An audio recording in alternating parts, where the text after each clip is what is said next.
All right, we are live once again Wednesday. We have some special guests today. We have Avi Singh from Learn Power BI and Andrew Hoekstra. And we're going to do a little bit of a quick introduction by everybody because we all have taken different paths through all the different communication systems. There's so many tools out there now. Zoom, Slack, Teams, Facebook groups, you name it. There's so Skype. I think Avi, you mentioned Yammer. Yammer, yeah, we mentioned Yammer. So we're going to do a quick introduction through everyone's kind of journey. And also, if you're tuning in right now or watching later, I guess we can watch later. I'm going to record this so you can watch this later too, and I'll probably chop this up. But let us know where you're tuning in from, right? So, we always like to hear, we're here kind of just the three of us, but we want to see who's in the audience and what questions you have. So let's start with you, Andrew, and then we'll go to Avi and kind of talk through your journey through the different communication systems, the new systems. Yeah, sounds good. So I started my career in very large companies, first one being Bosch, where email and PowerPoint are the primary forms of communication. And then as I worked down into smaller and smaller companies, we started getting closer and closer to things like Slack and Microsoft Teams, which today, when I work as an independent consultant at Point Vector, that's pretty much all I use nowadays is Slack and Microsoft Teams. So email's almost a thing of the past for me at this point. Wow. Yeah, that's fascinating.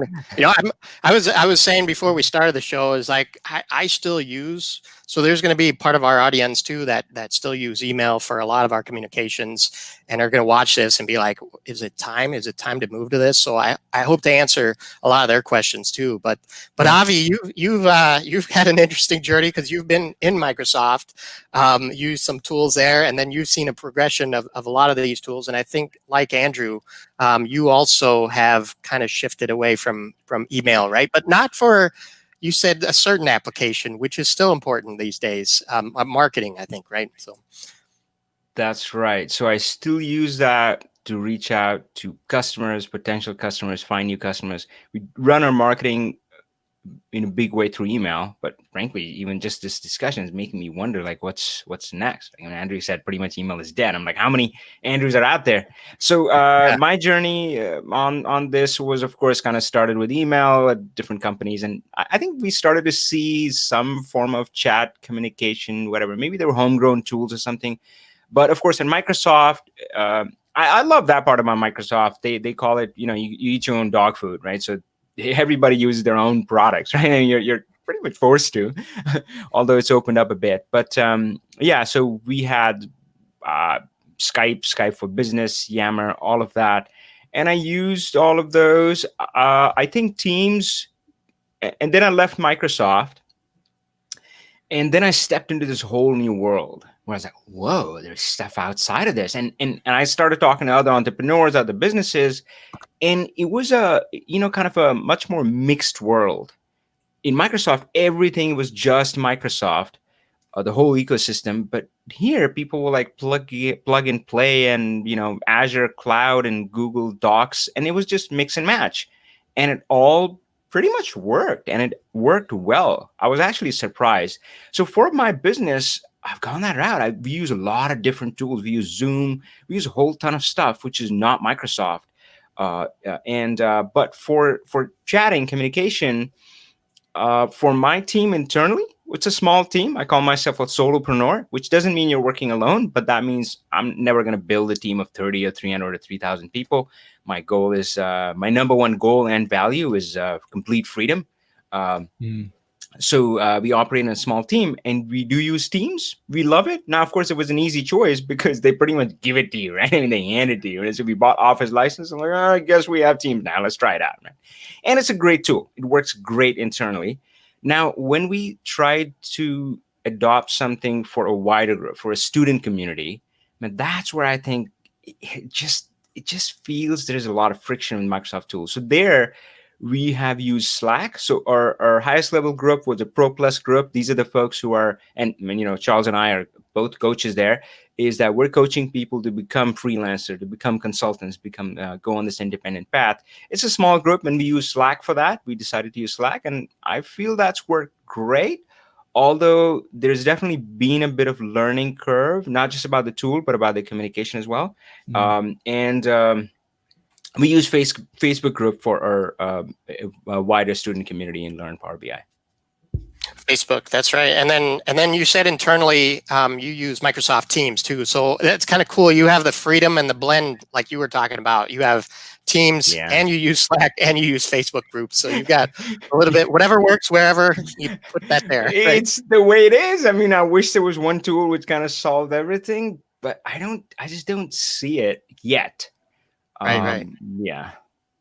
No, that's some good points. And just some real quick history on me is I was with some big companies that, interestingly, were using Lotus Notes. I don't know if you guys have used that at all, but there are actually some company. I don't think everybody's out of Lotus Notes now, but there was a chat in there and everything. And then I've recently gotten the E3 license, so we're going to talk a little bit about costing and how Teams is pricing their stuff. And Avi, I think you've got some good points there. So I jumped into the Microsoft world because of the E3 licensing. And I think there's some other licenses that people have. And that's been an interesting thing. And I've heard a lot of people say this is if you're in kind of the Microsoft ecosystem, then Teams makes sense because I heard this yesterday from a Microsoft trainer that Teams is almost like a UI for all their subsystems, all their applications, and it kind of pulls everything together. And he was talking about how when you create a channel or team in Teams, I wish they used different labels, but it creates a SharePoint site, I think, behind the scenes, right? So then it's going out and creating and integrating all the other subsystems. So I thought that was interesting too. But so now that we've given an introduction, let's go into the cost factor, right? So I'm going to bring up on the screen here kind of what we were discussing when we were starting here. So we have Slack, and I believe, Avi, you use still the free system for your, okay. And it's got, I think you've got 10,000 searchable messages, 10 app integrations. You've got standard, which is $7, $12.50. And then you go into the Microsoft system. And I know you have some comments on this, Avi, but so this, I think you were mentioning that Microsoft just opened up because prior to a year ago, before Zoom, before all these competitors, you were kind of locked in. You had to get the enterprise license or something. But now they've got the business basic, business standard, and then the one I'm using is the E3 license. So just maybe we talk a little bit about that in terms of cost and pricing. Your experience, how you got, what level do you use in your communication? So maybe we go with Avi first. So you use free for Slack. Well, I think it would be quick for me. I mean, as far as I see it as a business owner, they're both free to me, right? I mean, I didn't buy Office to get Teams. I needed Office. It runs their email and everything. Teams just came along. So effectively, it's free for us. And of course, Slack, we are using the free version, and that's been okay. Although we've had that group long enough that we had Marianne and I, we were looking through some stuff, and there was a link to like a old message, and we realized we couldn't open it because it's past that. But okay, no big deal. So effectively, they're both free for me, the way I see it. Now, of course, I think Microsoft uses that quite intentionally, and I think that's a brilliant strategy. And of course, I've talked to other Microsoft veterans, and they have used this repeatedly. So SharePoint, so one SharePoint veteran was telling me that, when they started rolling out SharePoint, they were doing the same thing. They were pretty much giving it away. And of course, the discussion was on Power BI, and the same thing is happening there. They're pretty much giving away Power BI, included in the license. So from my point of view, they're both free. So Andrew, before we go to you, what's an interesting insight is, the E3 license, you get Word, Excel, PowerPoint, all of these different tools, and then there's the email with 100 gigs, right, with the E3 license. Which I think is kind of different from Slack too, right? If you get Slack, you don't necessarily have Word or Google Docs or anything. So that's kind of an extra added cost, or there's some free apps too that you have to integrate. So a lot of people don't account for that. And if you were a large enterprise, you might have to pay for some other tools. Whereas Office, I think, like you said, it's part of the strategy is they include it with an E3 license, right? So that's an interesting thought. So, and Andrew, what has been your experience with licensing for, let's say, Slack or Teams? And I think, are you running into any of these limits on number of messages, et cetera? Yeah, so far I haven't had any issue, and I don't really go beyond anything that's already free because as of right now, I'm a solopreneur, entrepreneur, as like you were saying, Avi, except I don't have a team surrounding me. So mostly when I'm interacting with customers and people on Slack or Teams, it's either in these groups that already exist and they have their own plan that they just kind of add me in on, or in Slack, if I'm working as a consultant, they can make me like a single channel member. So I don't have access to their entire organization, just a particular channel within Slack that we're then able to communicate and work on a project around. So a lot of times it's just organized where they'll make a channel for the project itself. So usually I'm just integrating into whatever communication applications the client is using, which is kind of fun to get a lot of variety. That is a fascinating point, is that so you don't even need to sign up for a license a lot of times because everybody else is using it. We're getting to that point now where the whole world is starting to shift, and then you just get added as a guest user, so you don't even have to set up your own, which is, in a way, Avi, how I got introduced to Slack, because I don't think have created my own channels or anything. For Pro Plus, I've joined yours, and for 2 other organizations, they just add me as a guest user. So we're entering a stage now where you don't even have to sign up for a license because there's other groups that are adding you to them, right? So Slack, I understand, but what is it? How does it work on Microsoft side? Like, that's a good point. Because Microsoft has these paid levels. So, if I start working with, I don't know, CVS or somebody, and they have 10,000 users with the licensed, and then they add me as a guest, are guest licenses free in that scenario? How many? I don't know. I wonder if they have a limit or something. Yeah, that's a great question. I was just on that Microsoft a call with a Microsoft trainer yesterday, and I was like, I'm adding an intern, and I need to add them. And would a guest user make sense? And he showed me, he showed me the documentation, and calendar and scheduled meetings aren't available as a guest user. So I was like, oh, this is so important.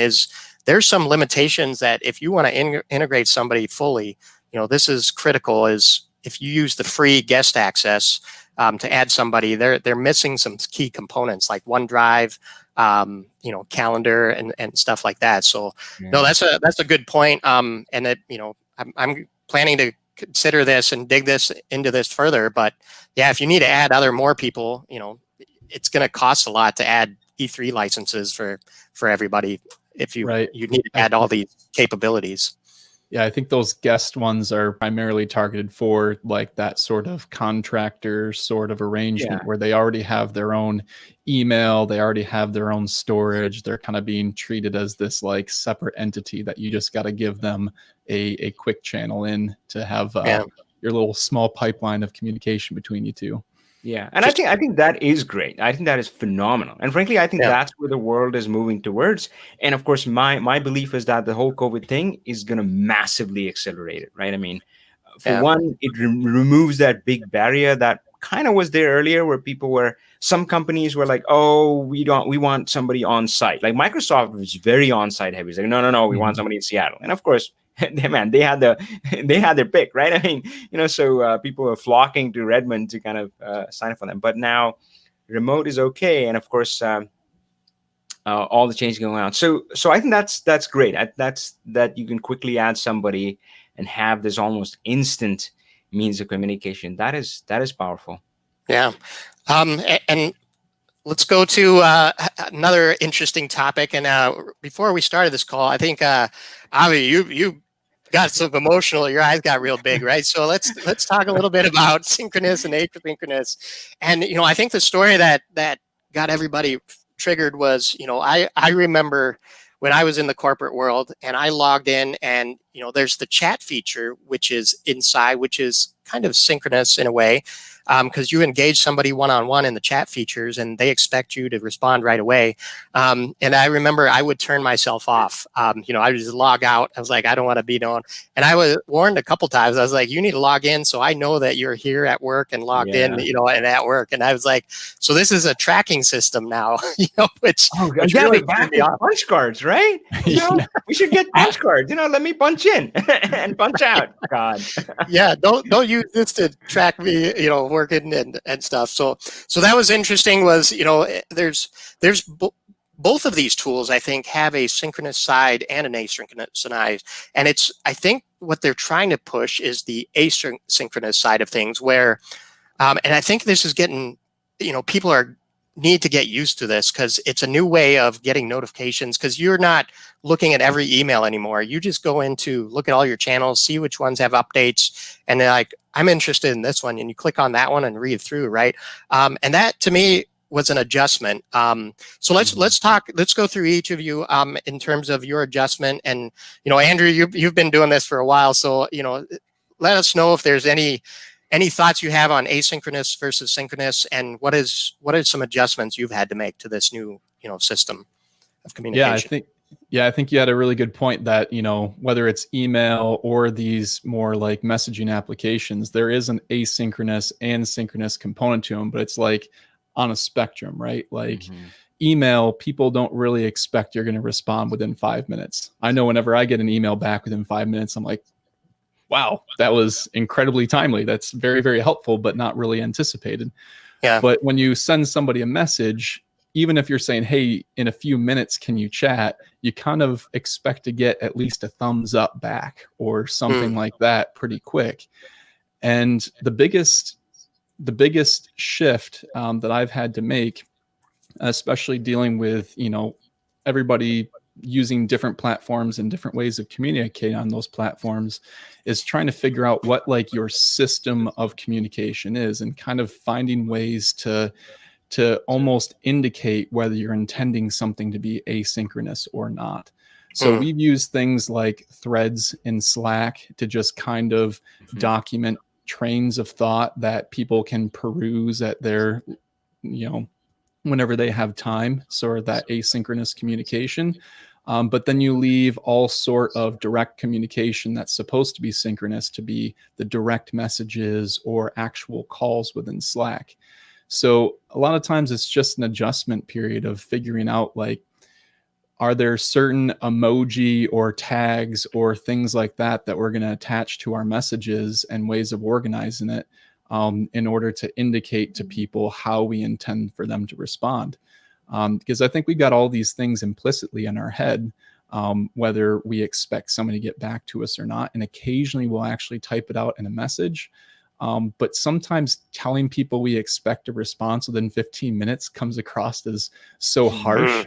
So it's much better to just have these sorts of like conversations about your conversations, and setting those expectations, and trying to find ways to just use the structure of the application to implicitly give those sorts of expectations, because we all need leeway. I mean, in the end, you might expect something to be synchronous, but especially with us all working from home, sometimes I got to let my dog out, and it's going to take me 2 minutes before I'm going to see your message even. So it's all about expectations and having a little bit of leeway around them. Wow, no, that's some great points there. And so, Avi, before we go to you on this stuff, Juan is saying hello, which I think Juan's in Peru, I think. So, and I want to bring, speaking of asynchronous and synchronous and how we communicate and how we respond, Andrew, your point is I think going to lead into our next conversation too, about engagement. How do people engage? And one of the things, Avi, that Marianne I think did brilliantly in your Pro Plus group in Slack, was she goes in and uses emojis to just show that she's read your response. And I think there's something human about putting something out there, but you want to know that somebody has seen it or read it, right? So when she did that, it really encouraged me to engage and put more content out there, because I knew there was somebody on the other side that was going to respond, right? And Andrew, was like, if you put something out there, nobody ever responds, you're like, where did it go? But there was this system that we all expect in Avi's group now, where you put something out and you know that at least Marianne is going to go through and read, and when she gets there, she's going to put a little check mark. So but your thoughts on asynchronous and synchronous communication, Avi, and how this is changing? Well, yeah. Any adjustments? Yeah, go ahead. Yeah, sure. So I'm gonna take a step back, right? And so I often talk about. So I teach Power BI. So I talk about creating a model, Power BI model, by design or by accident. Most people, their models are created by accident. They don't, right? Yeah. They don't draw it on paper and think it out. Like, what's the structure? What are my data table lookup tables? Then I talk about kind of dashboard by design or accident. But then there's also life by design or accident and business by design or accident. And I think most people, and I was definitely included in that for 40 plus years, my life was by accident. One thing happened after the next, and this happened, and my boss is like this and that. And that's the way it was. That was as good as it got, right? Now, of course, when I left the 9 to 5, man, I struggled for a while until I realized that you got to leave the 9 to 5 mindset behind. So right now, one of my core values and goal is freedom. And now, of course, that can mean different things to different people, but I don't want to be on, kind of on the hook for responding to somebody within 5 minutes. I never want that to be the case. I may respond sometimes in 5 minutes, but I don't want that to be the expectation. So yeah, so I definitely feel like that is kind of unreal. And I think so. Another phrase that I use kind of in Power BI is that human learning and machine learning. And I think there is something like we built this machine, these systems, and I think the human part needs to catch up. And that is, I think, what Andrew is talking about. And man, we built this thing, and we still need to figure it out. So I think the human part hasn't caught up. What are the rules? And the first one to start with is that, is there an expectation that if you're part of a group community or something? So again, groups can be used in different settings, right? So Andrew, for example, he's talking about one scenario where you're engaging with a client. Boy, that's a very different communication. It's a very specific communication, and the expectations are different. And I generally can handle that and set the expectations right and so forth, right? But of course, we can be part of a whole lot of other communities. Think about when I was in Microsoft, and back then there were email threads, right? But yeah, you would be on a lot of these different threads, and there was this protocol which was figured out that, oh yeah, if you're in CC, then it's kind of FII and blah blah blah, all that sort of stuff. I mean, we had kind of gotten it, right? But of course, we were joking about the reply all loops that would start, so people would still have missteps and so forth, right? So there's a human side to it, and I think that we need to figure out. So the only thing that I would say is that there can't be an expectation that everybody would read everything on these channels, because for one, man, we're part of so many channels, right? I mean, and of course, throw in the personal one, right? I'm on Facebook. I got a lot of WhatsApp things going on with my Indian friends, and there's LinkedIn, and there's Slack, multiple, like 5 different Slack or 10 different Slack things. There's Teams, and there's still email. Right? So yeah, so when it comes to that, there can't be an expectation that you're going to read everything. And it is just, it's a tool. It's a very useful tool. I love it. I love using it. But it's just one tool out of many in communication. And man, so the other modes are still there. Now the phone is still there, and it's incredibly powerful. God, I mean, so our coach, our entrepreneur coach, he keeps telling us, God, pick up the phone and call your clients, right? Or call your customers, students, whatever, right? Just call them up once in a while. And of course, so we can do that. So I think we need to figure out that human side. We're not quite there yet. I think everybody's kind of trying to figure out their own answers, including myself. Yeah. No, I remember talking about the reply all, the old system where you send an email. We were talking about that. The corporate system of you got to cover yourself. You add your boss and maybe his boss and your boss's boss, and then people get this email that they don't need to see, right? So that kind of and then. Like you said, that some of these corporations, you write these really long update emails and copy the whole group, and then you got a person that responds just like, "Hey, don't include me," and then the other person is like, "Hey, don't send the email that says don't include me," and then you get this gigantic threat. Everybody's responding to that. Like, guys, can you please stop? Yeah, don't send the email that says please stop. Yeah. So, but that leads into my next question for you guys is transparency in communication. So this is an interesting thing, and I've been binge watching shows on Teams and on Slack, but you can post in a channel, and I think this is another key thing. I think is you have to trust that it's a safe space, that you have to trust the information that's being put out there that's going to be useful, and you have to trust in the other person knowing the rules to tag you only when it's relevant, kind of too. So there's all this trust in how people are communicating and putting, because the data in these systems is transparent now. I think there's going to be a move to less private channels, and data is just being put out there for everyone to see, and you choose what data you want to consume. So so it's an interesting shift from the one-to-one more to a transparent, here's the information, you pick and choose when you have time, when you want to consume it. So Avi, let's go with you for kind of the trust and transparency and the shift to that. Do you have any thoughts on that? And then we'll go to Andrew. Yeah, I mean, and I'll mix in what we are doing at our organization, but I'll also mix it in with what I saw or I hear from my friends at Tableau, Google, Amazon, and so forth. I think I like that idea in general, and yeah, have it a more open communication, as you said. And I think the goal there is that imagine somebody in HR sees some folks in finance doing something and figures that, oh, I can help that out. I know that stuff. I mean, it's not their domain, but I can help them. And why can't she step in and help? Why can't, right? And of course, these new structures are making it possible, very easy. So that's the idea. And I think it's a worthwhile idea. I mean, frankly, if you look at humanity, I mean, what really differentiates us from chimps, right? I mean, chimps help each other too, but it's very direct, right? I mean, you have to have given me a banana yesterday, so today I'm going to protect you from the predator or something like that, right? But for us, I mean, gosh, I mean, I'm out driving a car.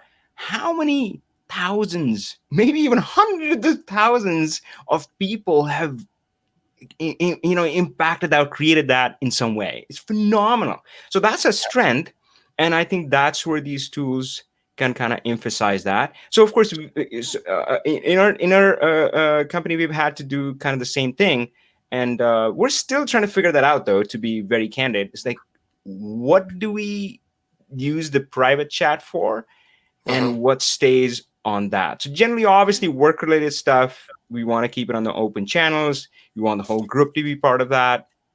But then what is the private chat? So yeah, I mean, generally we right now use it for more kind of personal check-in, kind of, the water cooler conversations, something. Hey, how you doing? How was the weekend? That sort of stuff. Or, oh, I mean, heard your dog was not doing well, that sort of stuff. So, but yeah, it still sometimes gets a little bit fuzzy.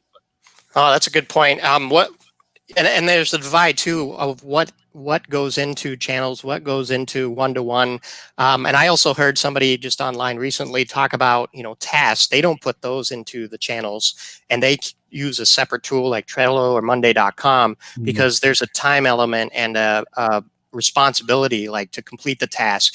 And when you put it just in a stream of flow like that, it's hard to trace that. And it's like, when did you complete it? When was it assigned? Stuff like that. So, these are good points. Is how do you structure all this stuff? You got information, different needs for different piece.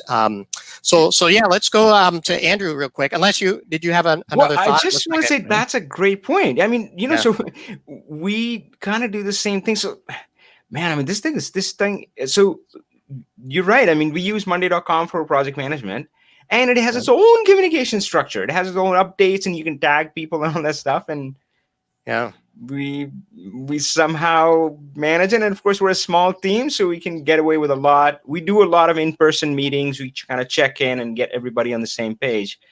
Yeah. But I mean, yeah, I'm sure it can get really challenging for larger teams to navigate all these different systems. I don't know. Yeah. Yeah, Andrew, I would love to hear what you've Yeah. seen. Yeah. Andrew, Yeah. your thoughts? Yeah, so especially on like the transparency side of things, I thought it was interesting, Charles, that you said there's a team that you were exposed to that they didn't put any tasks right in Slack, which Right. I found pretty interesting because I was on a group where they actually very specifically put tasks into Slack. Because they have a whole API that you're able to create your own bots to handle keywords and certain structures that you put in your message to create workflows and whatnot. Much like you could potentially program with email, but just these chat applications make stuff like that much more simple. And because it's being done in this sort of real-time platform, it almost increases the transparency of when things are changing state, as opposed to having to remember to go log into Trello and like see if cards have been moved and look through the activity. It just becomes part of your natural sort of scanning through all the channels. Wow. But I got to say, I think my favorite application of this transparent communication was actually at the first company I worked with, which was Bosch over in Detroit. They had bought this system from IBM. I forget exactly what it's called, but it was essentially an internal social media platform.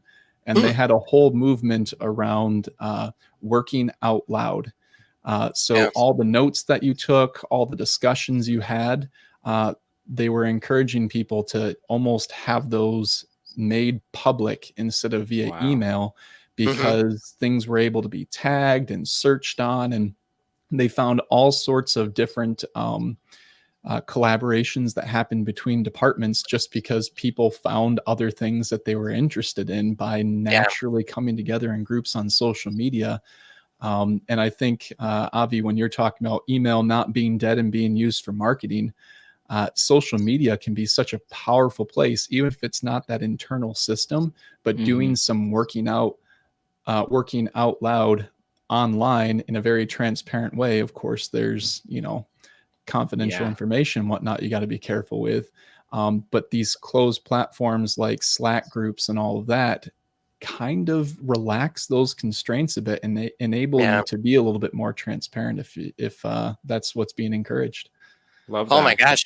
Yeah. I think that's huge. I think that goes back to Avi's point is if you're, in engineering and you see something in finance or marketing or something, and you have this crazy good skill set, like you're good at, you have a hobby drawing pictures and you're like, oh, I can help the marketing group and really add something and follow your passions, right? Before you didn't have the visibility, the transparency wasn't there. You had no idea what other groups were doing. But this opens it all up and you have the freedom to choose. It's like, I like this stuff and I want to help this team, and you can go take the skill set you have and apply it somewhere. What a fascinating new world we're in, where you can cross boundaries and help other people within organizations. You're not in your swim lane anymore, I guess, right? Yeah, I would love that, man. Yo, God, that. Hey, guys, tweet that out, right? Not in your swim lane anymore. Love that, Charles. And frankly, so certainly we're talking about some of the challenges, but there are possibilities too, clearly, and they are fascinating, and I think when I think about like what is genius, sometimes I think it's basically connecting the dots, right? And Steve Jobs talked about that in his commencement speech, the famous one at Stanford. And he's talked about connecting dots, and so expertise or being good at something, or genius, doing something brilliant, it's often that connecting the dots. And so I've been hiking. So Charles knows my story, and I've been hiking. My goal is to hike 100,000 feet. And I think I'm experiencing things there that I'm connecting back to my business, to my life, which are really transforming it. And I think we're talking about the same thing about this, right? I mean, so the fact that somebody in HR or finance or somewhere else can kind of do and kind of they cross-pollinate and cross-thing, I think it's going to really emphasize or accelerate that connecting the dots, and it's going to help everybody, the business and of course humanity in the end. Yeah, no, this is and this reminds me of Power BI and in that it's connecting the dots, right? It's connecting Yeah. departments, it's connecting databases, it's bringing one central source, it's refreshing all the time and giving you insights and pushing us into that. So I had to throw a Power BI plug in there. So I'm gonna switch gears a little bit and so I was talking to somebody from Microsoft just yesterday, the training guy, and I said, what is the most important question or most common question you get about, in his case, Microsoft Teams? And he said, it's adoption. It's how do I get people to adopt? How do I get people to engage? Mm-hmm. And I know, Avi, we've talked about this before too, is, I think there's a fear, new tool, you're being bombarded by 10,000 other tools. Now you got to learn this new tool, new infrastructure, new interface. Now you got to put yourself out there and say things in a channel. Some may not like what you say, et cetera. So I think some people are afraid of posting on these very transparent environments. So I think there's a trust issue. But how, based on your experience, what's the best way to get people engaged and get people contributing to these open forums? Let's say. Yeah, so I'm going to give my take, but I definitely Yep. want to hear Andrew's take too, because the setting that I work in is somewhat different. I was going to say exotic. Maybe it's not that different. So I generally work with students who are part of my community, and either they're trying to learn Power BI and go on that journey, or they're on this path to become Power BI entrepreneurs and consultants. Now, although these seem different, what we have seen as coaches and as entrepreneurs that kind of helping these students is that often they have these mental blocks which stop them. So let's talk about the kind of the learning Power BI thing. I mean, imagine if you start with a mental block, and a lot of people do. I talk to my new students, and a lot of them come in with this thing stuck in their head that DAX is so hard. And I know that as long as they hold on to that, it's going to slow them down. It's kind of like you're trying to sail away, but man, you didn't never pull the anchor. And come on, pull the anchor out, right? So, they have these mental blocks. And then, of course, same thing on the entrepreneur's journey. Right? There are different things there. Of course, they're questioning, am I good enough? That's a big thing. They're so focused on themselves. Like, am I good enough? Do I have enough DAX? And of course, I try to flip it around and say, hey, don't focus on yourself. Focus on who you can help. Is there one person out there in this whole wide world whom you can help? Well, then your job is to go out and help them, right? So we're trying to cause a shift. So that's what our group is around. And I think you said it earlier, Charles, that what can we do to make it feel like a safe space? And I'll admit, I'll be totally candid, I don't think we have quite cracked it yet, because we have done a lot of things, but we still have people who don't feel, who are waiting on the sidelines, too afraid to dip their toe in. So we're still thinking of ideas there. Now, of course, some of the things that we have done, like especially I'll talk about our highest level group, Pro Plus, where these folks are focused on Power BI entrepreneur side. So this is really recent. So this August, I talked with a lot of my students, and really what we want to do is make participation mandatory. So two things. One, everybody has a different communication style, and everybody may not love Slack, right? So we say, okay, fine, we're not gonna force it down your throat, right? We're gonna say you gotta get on Slack. Well, we do have multiple means of communicating in our group. We have Slack, of course. We do the group calls, we do the private calls, and we do have this kind of accountability buddy thing. So there are a lot of different ways. You tell us which ones are your favorite mode. But then we as Team Avi, so that's Charles, me, Marianne, we're going to make sure that you are engaged. If you're not, man, we're going to come knocking on your door. We're going to send you a Slack message, send you an email, call you, knock on your door if we can, that sort of thing. So that's what we're doing at that level. Now, of course, that doesn't quite scale. So what do we do for the bigger group? Now, we do a lot of different things. We run contests and so forth. We talk about kind of share your wins. And of course, we feature that on our channel. We have this whole thing, dashboard showcase, we do every month. That's basically a platform for students to step up and kind of share their story. But so we're trying quite a few different things, and we'll keep experimenting with that as we have. But we definitely don't have the final answer. Maybe we'll never have the final answer, because maybe in the end, it has to be kind of their choice, right? I mean, you can take the horse to water, not make it drink, kind of thing. But yeah, so we've tried. Those are things we've tried to make it feel like a safe space and increase kind of group participation. Yeah, no, it's good points. Along the lines of, yeah, the mental blocks, the barriers. The story I always tell is when I first joined your group, Avi, and I think you had us sign up for a call with you, right? And I was like, and I remember canceling on you, and I canceled a second time, and I think I canceled 3 times before I worked up the courage to have a one-on-one phone call. And that fear is very real of putting something out there with the transparency, with anybody that can come see what you're saying. So, and there are mental blocks like the imposter syndrome. Am I good enough? With DAX, that, like you said, the technical ability that comes up all the time. I know I still have that too. Is like, am I going to be able to solve this problem? This is a tough DAX problem, So no, great points there. And I want to. Greg is on from Wisconsin. Yeah, weaving the great Steve Jobs, Stanford story in. This stuff is central to driving a data-driven culture. And so, Andrew, we're gonna jump to you in terms of engagement. So Avi has a very focused niche group, so he can see. It's kind of an interesting case study of people that have signed up to learn something, and you still have mental blocks for engagement. But what have you seen in terms of engagement? Are people adopting, or are there certain things that you're doing or other people are doing to help people get on board with the new tools? Yeah. So far when I'm working with clients, it's usually a fact of me adopting to whatever platform or communication patterns that they're currently using. Yeah. But I did once try to introduce the professional ballet company Deos Contemporary Ballet to Slack, because we have dancers all across the United States that would be coming to West Michigan, where we're at, to perform over the summer.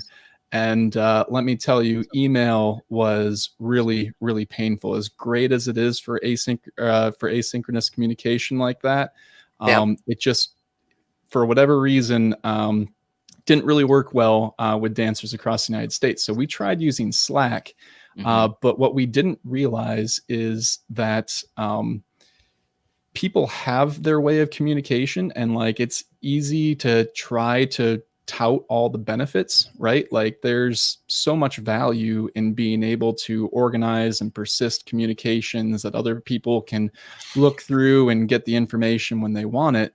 The value, you can promote that and put that out there all you want, but in the end, feelings often dominate that. And what we found is that we're working with a lot of people that are new to working with us. And it's that trust factor. Nobody wants to put out that message into an unfamiliar platform that could potentially show their ignorance, right? Whether it's how to use the platform or knowing who they're talking to. And I would say that's one of the fears that I always have when I'm working with a new client and jumping right into their real-time communication stream is there's patterns that I'm jumping into that I'm not aware of. And, I don't know how they're going to respond to me starting to type a message and they see the little bubbles saying that I'm typing a message, and then I stop and I 5 minutes later come back, right? Like everybody has these different patterns, and it can kick off whole different thought processes for people. And so the easiest thing to do is just sit back and wait and observe a little bit. But that's also the hardest way for you to get engaged with the platform. So wow. Yeah, I don't really have a good answer other than it just seems to come into different stages, right? I've got a story, I guess, from when my wife and I first started dating. We actually knew each other way back in middle school, but we never spoke to each other. She was pretty shy, and I wasn't interested in girls back in middle school, I guess, more in math and science. And we started talking again on Facebook. And we did this whole thing where like we'd type up long messages, but you'd type them up in something else so you wouldn't see the dots and whatnot of them typing. But before we'd actually end up going on a date, we had to do a video call, because you only get to know somebody so well via text. And before you want to have the real time in-person conversation, people want to meet somebody face to face. So, I mean, you can do all you want in Slack and Teams and all that, but if you're not hitting that call button, if you're not hopping on video with people, there's still going to be these barriers and apprehensions that, just text can't communicate, and you can't develop that level of trust that, you can just shoot off a message and it be okay that you edit it or have to have a conversation around it because you messed up or something. Yeah. So there's always these different stages that people seem to go through. And I think recognizing where somebody is in their comfort level with you, and then just being transparent with your own mistakes or just trying something out and letting them know you're trying something out, can do a whole lot more than just saying, hey, here's how things go, please fit the mold, right? It should be pretty organic. Letting people know that you're trying something out. I think, Avi, that's something you do, right? You try out new programs all the time. You say, this is a beta. If you join me, we're going to work through this together, and come join me. This is not perfect by any means. And then they join your story and your adventure and move it forward, right? So I think that's huge. And it's fascinating, Andrew. So you have to jump into different environments and adapt and watch their patterns, and then jump in and test the waters. Have you seen anybody that does it really, really well in terms of integrating you and maybe setting some boundaries or letting you know so you don't get into trouble right off the bat? Because you've seen this, which some of us don't, because we're in very focused groups, but you have to jump into different environments. So you have a very unique perspective, I think. So. Yeah, I think so far the best method that I've seen is getting away from the work, and as quickly as possible finding outside of work activities that you have common interest in. Because once you're able to establish that communication with somebody on something that feels comfortable for you and for them, your natural tone comes out, as opposed to this more stiff business-like engagement. And it's just kind of like any other sort of trust building exercise with any other form of communication. But, as quickly as possible, getting to those outside of work topics and just feel that real time flow. Oh my gosh. So I think this is one for Avi, because we're going to follow up, because Avi, your YouTube channel has been out there, and this is piggybacking on your comment, Andrew, about video and seeing somebody talk. And so Avi has been doing 2 years now, your YouTube channel and the live shows. And your background is your house. I've seen some of your Power On shows where you're walking in your yard or you're walking your dog, right? And it's you, and it's your tone, and it's your, people then can trust you because they see who you are versus this facade of a business person. So I maybe talk about that, about how YouTube, you realized this early on, that YouTube and video and voice was essential in building trust and rapport, right? Yeah, well, I wouldn't say it was very intentional. Yeah. And yeah, I did start doing videos. I felt really awkward. My son jokes about this. We're getting close to 100,000 subscribers, and he says, "Oh, you should do one of those, where you watch your first video and you react and you record." And it sounds so funny to me. I don't think I'm going to do that, but it would be weird to watch some of the earlier videos. And I'm sure, so I was, I felt. I was so uncomfortable. I remember that. And I would walk into those things with so much fear and doubt. And I would say, that at some level, the fear and doubt doesn't go away. And I think that's true kind of universally. And that's what we're talking about, that fear of judgment, essentially, right? A fear of being the fool of doing something. So I go live and I'm like, oh my God, what if I'm not able to solve this, or I say something stupid or something like that? So that fear is always there. But for me, the big change that has happened is that there was this divide between work and personal life. And I think that divide was an illusion and is always an illusion. right? So for me, it was, oh, 9 to 5, I'm this work hobby, right? And then after that, I'm this whatever, personal hobby. And for me, I commuted to work to Microsoft Redmond here, and that drive back and forth was a transition. And Mm. I would imagine if an alien was looking, maybe they would visibly see changes, like the way I was being, oh, this different person. So there was these two different worlds. But of course, they were never apart. I just didn't realize it. I was trying to work so hard to put them in boxes, Mm. But the truth is, when I look back at 15 plus years in corporate America, when my personal life was going great, I was doing phenomenal at work, Mm. Mm. right? And when things were going great at work, so I remember the time when I discovered Power BI. Man, I would stay there late working on this stuff, but I would walk home at 8 p.m. But I would be full of energy, and I would just love playing with my kids, and I'd be ready to go. Yeah. As opposed to when I was at the Boston Mutual Bank during the financial meltdown, about to be laid off, there was no work. I would come home at 3, but I was a vegetable. I would sit in front of the TV, moping around, eating ice cream, watching Netflix. I was useless, right? So work life isn't two separate boxes. So really, my journey has been for the past 2 years, and I'm still on that journey to really break down that wall. And yeah, so my latest experiment was that I tried to take a month off in August. I actually failed pretty spectacularly, but hey, that's the agile approach. You do one step, and this is in preparation for my goal to take 3 months off next year. So yeah, Mm. I'm kind of learning, and yeah, I talked to my coach about it, and yeah, she's really encouraging me to share that part. Like, what does that mean to me? Why is that important to me? And while I've committed to her, so I guess I'm going to do it now. Is that yeah, I'm going to be sharing a lot about that. So video is a powerful medium for sure, but I really think you can go one step beyond, where you can let your true self shine through because you're awesome, right? I mean, Yeah. realize that instead of putting on this facade, this buttoned up thing, as Andrew was talking about, right? I mean, there's this other tone that we put on. That's not even us. Why Yeah. can't we be us? Because that's going to be so much better for everybody. And everybody can just take a deep breath and relax rather than, God, I hope I don't make a fool of myself. So yeah, that's kind of my take on it. Oh no, that's Awesome. that is really good stuff.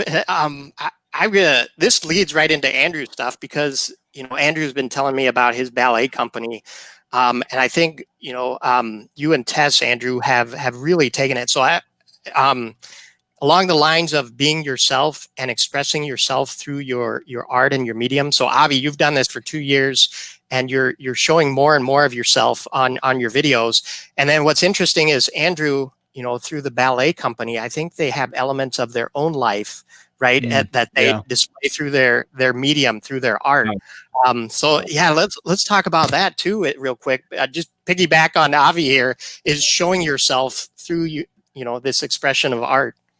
Yeah, it's really scary to kind of like codify something and like deliver it to people for them to say what they feel about it.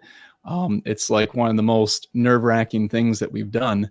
But when we were planning our second season, which was in 2019, the summer of, we were trying to figure out what's the content of the show going to be. Our first year, it was a lot of classical music. It was very, almost like traditional ballet stuff. And we wanted to make ballet relatable to other people. It's such a powerful art form, seeing moving bodies and talking about things that are actually more than just a fairy tale, right? Like real things that are happening. And as we got excited about that, we started looking at our lives like, what do we feel like we've got a voice in? And Tess, my wife, is a choreographer, and she came up with original choreography talking about all sorts of things in our lives. The most nerve-wracking one being while we were trying to have a kid, we had a number of miscarriages. And she made a piece around that sort of struggle, the loneliness, and both aspects of it. And it wasn't a piece that like hit you in the face with this is about, miscarriage, but it's about this light bulb hanging down from the ceiling that you're reaching out to and can't quite reach. And like, it's a dream that's always there, but forever just never coming to fruition. And it was such a powerful piece. And I actually learned a lot about myself and my own emotions because she put her perception of that out there, right? So I didn't know exactly how she felt about what I was dealing with in that relationship until she put that out there in a very vulnerable way for the public. But it actually ended up being something that drew us a lot closer together and gave us some closure around it as well. So yeah, whether it's art or work or whatever, you know, this stuff isn't just this compartmentalized box like you were saying, Avi. It's all of us, and we got to put all of that out there because yeah, people might, you know, have some negative things to say about it, but at least they're engaging in the conversation, and that conversation is something you can learn from. Oh man, that's powerful. And you know, of course, as a coach, I hear a lot of students kind of share their fears and stuff, and their anguish, right? And sometimes deep anguish, right? I mean, like, oh gosh, and and sometimes they say it explicitly, sometimes implicitly, but they're kind of asking, is it, Ami, is it just me, right? And you know, of course, when you think it's just you feel like there's something wrong with me. What's wrong with me, right? Why can't I get over it? And frankly, for me, it's a bit frustrating. Like, dude, do you know how many times I've heard the same thing, right? I mean, it's not just you. Trust me, right? I mean, but yeah, but I think by opening up about it, we we can have that discussion. So I think, wow, Andrew, thanks for sharing that story. That's a really powerful one. I am wondering though, you were, I think your intro talked about artificial intelligence, machine language. Yeah. So your wife is running the professional ballet company, but you're intricately involved. Yeah, so I'm the executive director of the company. So I deal with all the business related stuff. She does all the creative side of it. So it's the accounting, the technology, you know, strategy stuff. So yeah, it's an interesting mix doing AI and ballet, but I wouldn't trade it for anything else. I love it. I love my audience. I love you guys. I love the stories you tell. So this live broadcast was to be about Slack and Teams, and look at where we went. I mean, the deepest fears, new communication methods, fears of putting yourself out there. That's what this is all about, right? And I feel we kind of got a layer deeper, which is good. I mean, we ended up talking about human communication, which is what Slack and Teams are trying to enable. Right. And the trust that needs to be enabled to allow people to be transparent and cross boundaries, help each other. I think this was an amazing broadcast, and I think we should follow up. But as you know, I have to, part of the thing, so my ending thought, and maybe we'll go around table, is freedom is so valuable, like Avi said. And Andrew, you took this step too about a year ago into, you know, choosing your own adventure. And you know, and I think Avi's point that we all have fears, and Andrew too, that we all have this pain, and you don't realize other people have it. And find people that are willing to engage and talk to you about it, because they are out there. I have many pains and things that, you know, there's trusted spaces where you can go have those conversations, right? It's amazing now that there is. So that's what I leave people with is, you know, we all have this amazing ability to learn new stuff and focus on a skill set and become really good at something. Like you said, Avi, we have this fear of DAX and the technical ability, but if you focus, you know, there's people out there that'll help you get to where you need to go. And that's what I want to leave my audience with is, you know, I started there. I think, you know, before I joined your program, I was like, DAX, you know, Power BI, what is this stuff, right? But now I love it. It's a passion. I study it every day. And it's, to be introduced to this journey and to find this path and to be able to go on it has been so much fun, right? To find your passion and have the freedom to choose your path, I think is important. So, and I think what Andrew said, right? I mean, the path is really also discovering yourself. And that's perhaps the most valuable part. Self-discovery path, yep, and finding what your passions are. So Andrew, and then we'll go Avi, and some closing comments. Yeah, and on that discovering yourself bit, you know, I think that kind of gets into that communication block stuff where you don't want to put stuff out there, because we have this mentality of being right or the best or, top of the line, whatever. And communication isn't just about being right and being best. It's about becoming better and getting a fuller understanding of things. So I think if you can internally shift your mindset to how do you encourage people to seek to be better and to get a fuller understanding, some of those walls will start to come down, because that's essentially what conversation's about. Yeah. Wow. Conversation, sharing your learning, expanding your self-learning. Oh, it's a great adventure, a fun adventure. Tough one. Avi, yeah, tough. There are times when it's scary. It's scary to be on that edge of the cliff. But the people that decide to go to that edge and learn and expand, that's what a place to be, right? So, Avi, your closing thoughts for our audience. Well, I'll just leave with the tip, I guess, which has definitely worked for me. What I would say is that please do not start your morning looking at your phone and checking whatever, Slack, Teams, whatever you're on. You